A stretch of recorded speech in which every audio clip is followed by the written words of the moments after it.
Hi everyone. तो आज हम इंडियन फिजियोग्राफी में देखेंगे कि इंडियन फिजियोग्राफी में देखेंगे सेंट्रल हाईलैंड्स एंड ईस्टर्न प्लेटू। तो हम देखेंगे कि जो नॉर्थ में है वो है ये विंध्या रेंज है।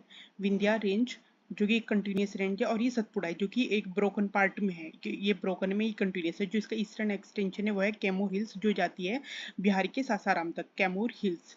और जो ये बनी हुई है ये लाइमस्टोन और सेलिस्टोन इन सबसे बनी हुई है। ब्लॉक माउंटेन और होस्ट से बनी हुई है, दोनों की दोनों। तो हम देखेंगे कि इसमें यहाँ पे कौन कौन सी इंपॉर्टेंट रिवर है जो इसे बनाती है। तो जो इंपॉर्टेंट सबसे लार्जेस्ट वेस्ट फ्लोइंग रिवर है वो है नर्मदा, जो कि ओरिजिनेट होते हैं अमरकंटक प्लेटू से। और ये बहती है दो रेंजेस के बीच में, विंध्या और सतपुड़ा के। और ये जाके मिल जाती है गल्फ ऑफ खंबत और अरेबियन सी में। अब हम देखेंगे कि और इसके मैकाला रेंज के, ये देखो अमरकंटक से निकली है नर्मदा रिवर, और जो महानदी है वो निकलेगी मैकाला रेंज से नीचे से। तो यहाँ पे आपको देखने को जो रिवर का पैटर्न देखने को मिल रहा है वो क्या है, रेडियल पैटर्न। यानी कि रिवर किसी एक पॉइंट से बह रही है, उसे हम बोलते हैं रेडियल पैटर्न। अब हम देखते हैं कि जो इसकी सबसे लार्जेस्ट ट्रिब्यूटरी है नर्मदा की, वो निकलती है महादेव से निकलती है, जिसको बोलते हैं हम तवा।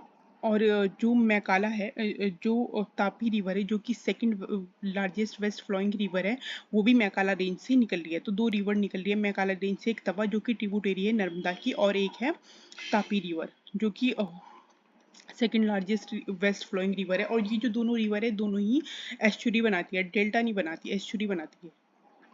एस्चुरी कोई मतलब यहाँ पे कोई डिपोजिशनल फीचर नहीं होगा, ये बस डायरेक्ट जो है समुद्र में गिर जाती है। उसका रीज़न है क्योंकि जो हमारा जो वेस्टर्न घाट्स हैं वो सबमर्जेंट कोस्ट लाइन है। यानी कि अगर जैसे ये है तो ये, अगर ये रिवर यहाँ से निकल रही है तो ये डायरेक्ट यहाँ गिर जाएगी। ये कॉन्टिनेंटल सेल्फ में आपको जेंटल स्लोप नहीं देखने को मिलेगा, डायरेक्ट स्टीप स्लोप देखने को मिलेगी। इस वजह से यहाँ कोई आपको डेल्टा फॉर्मेशन नहीं देखने को मिलेगी, जैसे कि ईस्टर्न घाट्स में देखने को मिलते हैं। जितनी भी बड़ी बड़ी रिवर है ईस्टर्न घाट्स में वो डेल्टा बनाती है। अब हम देख लेते हैं कि जो इम्पोर्टेंट वाटरफॉल है, तो नर्मदा नर्मदा जो वाटर रिसीव करती है वो कौन सी रेंजेस से करती है। तो जैसे बे ऑफ बंगाल ब्रांच होगी तो वो इधर से भी बारिश आ रही होगी, इधर से भी बारिश आ रही, देखो इधर से। तो ये इस वैली में आपको नर्मदा रिवर में काफ़ी ज़्यादा आपको वाटर देखने को मिलेगा। और जब बे ऑफ बंगाल से होगी तो उससे भी आपको बारिश इस एरिया में देखने को मिलेगी नर्मदा में। लेकिन तापी में क्या होगा, तापी किससे वाटर रिसीव करी, केवल बे ऑफ बंगाल ब्रांच से रिसीव करी, उस केवल अरेबियन सी ब्रांच से कर रही है। लेकिन बे ऑफ बंगाल का वाटर यहाँ तक पहुँच ही नहीं पा रहा है, यानी कि वो खत्म हो जा रहा है, राइट। तो जो आपको सबसे ज़्यादा वाटर और फ्लडिंग इफेक्ट देखने को मिलेगा वो कहाँ देखने को मिलेगा, वो यहाँ देखने को मिलेगा आपको। उसका एक और रीजन है, गुजरात प्लेन्स है, गुजरात प्लेन्स। तो क्योंकि ये वाटर जो है वो दोनों ब्रांच से जो मॉनसून है उसकी दोनों ब्रांचेस से रिसीव कर रही है, बे ऑफ बंगाल से भी और अरेबियन सी ब्रांच से भी। तो उसका एक रीजन भी है। जैसे ये एरिया जो है ये अपलिफ्टेड पार्ट है, तो जैसे नर्मदा नीचे गिरेगी, एक सेकेंड, नर्मदा यहाँ से नीचे गिरेगी तो आप यहाँ देखोगे कि यहाँ एक फ्लैट टोपोग्राफी है। तो यहाँ पे एक वाटरफॉल देखने को मिलेगा धुआंधार, जो कि काफ़ी इम्पोर्टेंट वाटरफॉल है नर्मदा रिवर का, धुआंधार धुआंधार। और इस पे तो जैसे ये रिवर यहाँ से उतरेगी तो यहाँ एक फ्लैट टोपोग्राफी होने की वजह से पानी जो है वो स्टैग्नेंट आपको देखने को मिलेगा। इस वजह से यहाँ फ्लडिंग काफ़ी ज़्यादा होती है। और भी जो रिवर है वो यहाँ मिलती है, जैसे माही रिवर है, तो उस वजह से भी यहाँ पर काफ़ी फ्लडिंग देखने को मिलेगी नर्मदा के लोअर कोर्स में।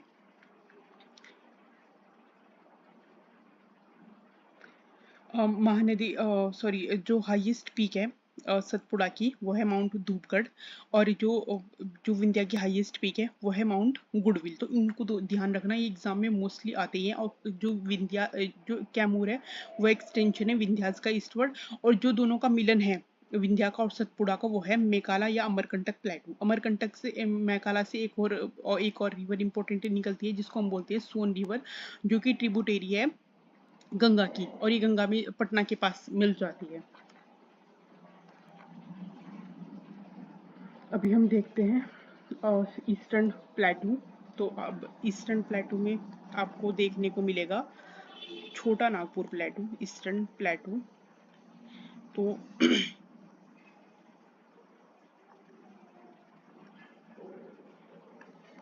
तो जैसे ये ईस्टर्न प्लेटू है, ये सॉरी ये इंडिया है। एक मिनट, ये थोड़ा, ये इंडिया का मैप है। तो आपको इसके ईस्ट साइड में आपको देखने को मिलेगा ईस्टर्न प्लेटू एंड हिल्स। तो ईस्टर्न प्लेटू में क्या आता है, छोटा नागपुर प्लेटू, जो कि काफ़ी इंपॉर्टेंट है मिनरल की वजह से। और आपको देखने को मिलेगी गडजात हिल्स और राजमहल हिल्स, गडजात हिल और राजमहल हिल्स। तो ये जो हिल्स हैं, ये आप इसको ईस्टर्न घाट्स का पार्ट नहीं समझना। ये क्या है, ये पूरा किसका पार्ट है, ये ईस्टर्न प्लेटू का पार्ट है, ईस्टर्न प्लेटू एंड हिल्स। इस और यहाँ पे आपको जो सॉइल देखने को मिलेगी वो मिलेगी ब्लैक सॉइल, क्योंकि जब इंडिया मूव हो रहा था नॉर्थ ईस्ट की तरफ, तो वो एक यहाँ पे वॉल्केनो था, वो इरप्ट हुआ, उस वजह से आपको ब्लैक सॉइल देखने को मिलेगी छोटा नागपुर प्लेट में। और ये काफ़ी ज़्यादा मिनरल रिच है, इसे इंडिया का रूर भी कहा जाता है। जितने भी झारखंड में और छत्तीसगढ़ में मिनरल्स मिलते हैं वो इसी का ही पार्ट है। अब हम इसको और बड़े पार्ट पे देख लेते हैं। तो ये है छोटा नागपुर प्लेटो, और इसको एक रिवर है जो डिवाइड करती है दो पार्ट में, दामोदर रिवर, दामोदर, दामोदर रिवर। और इसके इसके नॉर्थ ईस्ट पार्ट को क्या बोलेंगे, हजारीबाग, हजारीबाग प्लेटू। और इसके साउथ पार्ट को क्या बोलेंगे, रांची, रांची प्लेटू। और जो आपको यहाँ इसके नॉर्थ में ही देखने को मिलेगी राजमहल हिल्स, राजमहल, राजमहल हिल्स। और इसकी जो सबसे हाईएस्ट पीक है वो है पारसनाथ, जो कि एक इम्पोर्टेंट डेस्टिनेशन है जैन धर्म के लिए। जैन धर्म एक तीर्थंकर थे, उनके लिए ये काफ़ी इंपॉर्टेंट है। इसकी हाईएस्ट पीक देखो, सबकी हाईएस्ट पीक आपको याद रखनी चाहिए, जो भी मैंने बताई, और इसकी भी पारसनाथ। और फिर हम देखेंगे कि जैसे रांची प्लेटू, यहाँ से काफ़ी सारी रिवर निकलती है। तो जैसे दामोदर है, दामोदर किस में जाके मिल जाएगी, यहाँ से गंगा बह रही होगी, ऊपर से गंगा बह रही होगी। गंगा जब डिस्ट्रीब्यूटरी हम किसे बोलते हैं, जैसे कोई रिवर है और रिवर दो पार्ट में डिवाइड होगी तो हम उसे बोलेंगे डिस्ट्रीब्यूटरी। तो ये आके दामोदर में मिल जाएगी, मतलब दामोदरी से मिल जाएगी। दामोदर हुगली की ट्रिब्यूटरी है, सो इसको हम बोलेंगे डिस्ट्रीब्यूटरी है, गंगा की, हुगली गंगा की डिस्ट्रीब्यूटरी है। दामोदर आके मिल गई हुगली में। अब हम देखते हैं कि यहाँ से कौन कौन सी इंपॉर्टेंट रिवर निकल रही है। तो जो रांची प्लेटू है, रांची प्लेटू से निकलेगी एक साउथ कोल रिवर, और एक निकलेगी शंख, शंख रिवर। एक सेकेंड,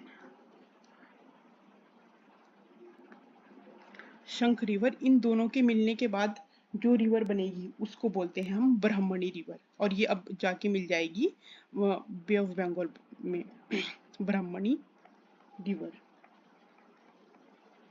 और फिर इसमें आके मिलेगी इसकी लेफ्ट बैंक ट्रिब्यूटरी, जिसको हम बोलेंगे बैतरनी, बैतरनी।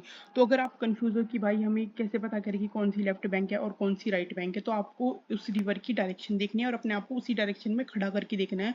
तो जो आपके लेफ्ट में होगी वो लेफ्ट बैंक ट्रिब्यूटरी, और जो राइट में होगी वो होगी आपकी राइट बैंक ट्रिब्यूटरी। तो ये कौन सी हुई, ये साउथ कोल रिवर हुई, साउथ कोल रिवर, जो कि रांची प्लेटू से, ये ध्यान रखना, रांची प्लेटू से ओरिजिनेट हो रही है। और इनका पैटर्न भी याद रखना कि, और ये है शंख, कि इनका पैटर्न क्या हो, जब किसी पॉइंट से रिवर बहुत सारी निकल रही हो उसको हम रेडियल पैटर्न बोलेंगे, रेडियल पैटर्न ड्रेनेज।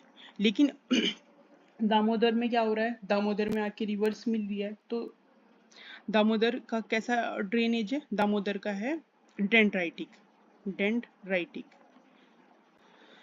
अब इसके रांची के ही एक नॉर्थ कोयल रिवर निकलेगी, और ये जो भी मैंने ऊपर पढ़ाई सोन रिवर, उसमें जाके मिल जाएगी। ये सोन की ट्रिब्यूटरी है, नॉर्थ कोयल किसकी ट्रिब्यूटरी है, सोन की। अब देखो आपको ध्यान रखना है, नॉर्थ कोयल किसकी ट्रिब्यूटरी है, सोन की। सोन किसकी ट्रिब्यूटरी है, गंगा की। तो इतना ये बहुत आसान है, अगर आप इसको बार बार देखोगे तो आप इसे भूलोगे नहीं कभी।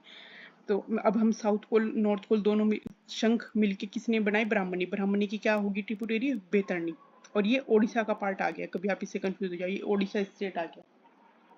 ये झारखंड था, और फिर यहाँ पे थोड़ा वेस्ट बंगाल में बही है, और फिर उसके बाद कहाँ ओडिशा में आ गए, और फिर इसके बाद बे ऑफ बंगाल ब्रांच में गिर गई, राइट। और इन्होंने एक डेल्टा बनाया, क्योंकि जो ईस्टर्न कोस्ट है वो है हमारा जो है इमरजेंट कोस्ट लाइन। यहाँ पे आपको जेंटल स्लोप दिखेंगे, और यहाँ पे जो है आपको यानी कि इमरजेंट यानी कि और कोस्ट बन रहा है, और ज़्यादा जैसे नदियों द्वारा लाई गई मिट्टी से और बनता ही जा रहा है, बढ़ता ही जा रहा है। यहाँ पे आपको ये फेवरेबल कंडीशन नहीं होती किसी पोर्ट के लिए, इसलिए ईस्टर्न घाट्स पे आपको ज़्यादा पोर्ट्स नहीं देखने को मिलेंगे।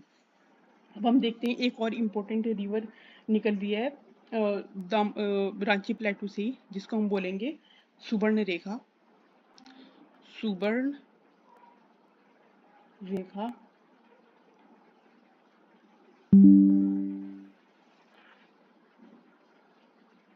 तो सुवर्ण रेखा ओरिजिनेट हो रही है, और इसी की एक ट्रिब्यूटरी जो मिल रही है, इसको बोल देंगे हम कांची। कांची, इस पे एक वाटरफॉल है डासम वाटरफॉल। डासम वाटरफॉल, इनको ध्यान रखना। और इसके बाद जो जैसे अब यहाँ पे वाटरफॉल इतने क्यों बन रहे हैं, क्योंकि ये देखो ये ये हाइयर पार्ट है और ये लोअर पार्ट है, ये प्लेन है, तो इस वजह से यहाँ पे आपको देखने को मिलेंगे काफी। तो जैसे रिवर एंटर होगी हाई पार्ट से लो पार्ट में, तो यहाँ पे आपको वाटरफॉल देखने को मिलेगा। तो डासम वाटरफॉल कहाँ है? डासम वाटरफॉल है कांची पे, इन दोनों को कंफ्यूज मत करना। और जो हुंड्रू वाटरफॉल है वो है सुवर्ण रेखा रिवर पर, ये तो एग्जाम में काफी पूछे जाते हैं। और फिर ये भी आके बर्डफुट डेल्टा बनाएगी, और इस प्लेन को हम क्या बोलेंगे? उत्कल प्लेन। उत्कल प्लेन। देखो ये बहुत आसान था, और बहुत ही अच्छी तरीके से मैंने समझाने की कोशिश करी। अगर आपको कोई भी कंफ्यूजन हो तो आप मुझे पूछ सकते हो। और मैंने डेंड्राइटिक जितना मैंने समझाने की कोशिश करी। देखो जो हजारीबाग प्लेटू का है वो है डेंड्राइटिक पैटर्न, लेकिन जो रांची प्लेटू है उसमें क्या देखने को मिलेगा आपको? रेडियल पैटर्न, यानी कि रिवर जो ओरिजिनेट हो रही है वो एक पॉइंट से हो रही है ऊपर से चारों तरफ। और जो डेंड्राइटिक है, डेंड्राइटिक कैसा होगा? उसमें एक ट्री की तरह रिवर में आके मिलेगी, मेन रिवर में। सो इसे ध्यान रखो, ये बहुत आसान है और बहुत अच्छी तरीके से मैंने समझा।